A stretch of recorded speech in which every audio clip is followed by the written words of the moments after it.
crypto's not delivering on the promise. So what went wrong? I think we found out that crypto is just narratives at this point. I think also just if you're looking at Bitcoin, Ethereum has massively outperformed it.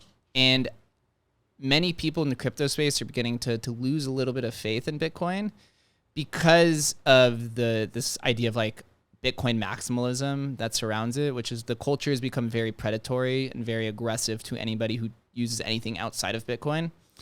And so Ethereum had just recently had the merge, which is probably one of the biggest technological feats in computer software history that just happened.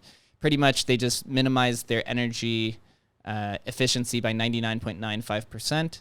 They moved from the proof of work model, which is what Bitcoin runs on with the miners, to a proof of stake model, which is just like these coins exist. You take the coins, you put them into a staking contract, and that kind of secures the network.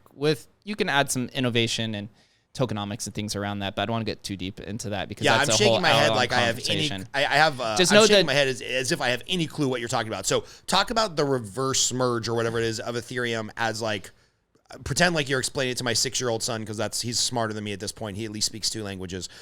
Explain to me what happened with Ethereum in the last couple of days. So Ethereum was consuming, I didn't even know this, up to almost 0.5% of the world's power.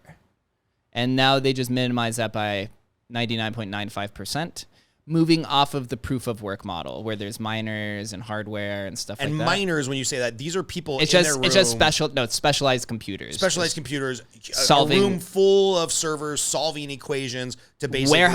Warehouses full of servers just basically... solving equations to mine Ethereum. So to secure the network. Yeah. Okay, so if you have a network of servers, I can't even explain it. Pumping out these computations. In return, somebody is getting Ethereum, which is worth whatever, a couple hundred or a couple $1,000s per Ethereum coin. What's the price of Ethereum these days? Ethereum is now about 1,300 at the time of this recording. So now they removed that mining model and they moved to proof of stake, which is what all other popular cryptocurrencies exist on. The only thing was that, so after Vitalik created Ethereum, he put the white paper out in 2013, and then it launched in July of 2015. He had always talked about since the beginning of moving to proof of stake after they launched, because he realized the energy, the intensive requirement of energy consumption, and also the narrative of ESG and green and stuff like that. We want to preserve the earth, so they moved to this model. Other popular coins, if you've maybe heard of like Solana or Avalanche or trying to think, Doge is still a proof of work, but most of these newer coins are all proof of stake. So what does that mean? Like, how does a new Ethereum coin get produced if you're no longer mining it through these equations? There's definitely some nuance to it, and I'm just going to try to simplify as much as possible. Yes, please, for the dummies in the audience. There's no more coins being created. There's some nuance to that, but that's essentially the idea, is like what's going to exist is likely to exist. Yes, there's a small inflation now of like 0.2, but they also have this thing called EIP 1559 that also destroys Ethereum. So the idea is over time there's going to be no more ETH.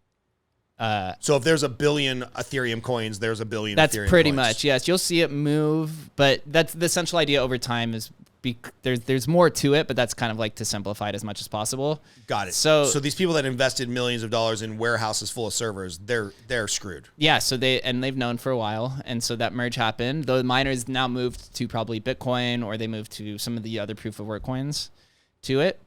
And because of proof of stake, it allows for different types of scalability, energy efficiency, and optimization. Because of that, now they can build the new types of technologies that they were limited to that other projects were doing because of gas requirements and transaction fees and stuff like that. So a lot of the crypto natives and also the institutions, even JP Morgan put out a report and said that they're more bullish long-term on Ethereum than on Bitcoin.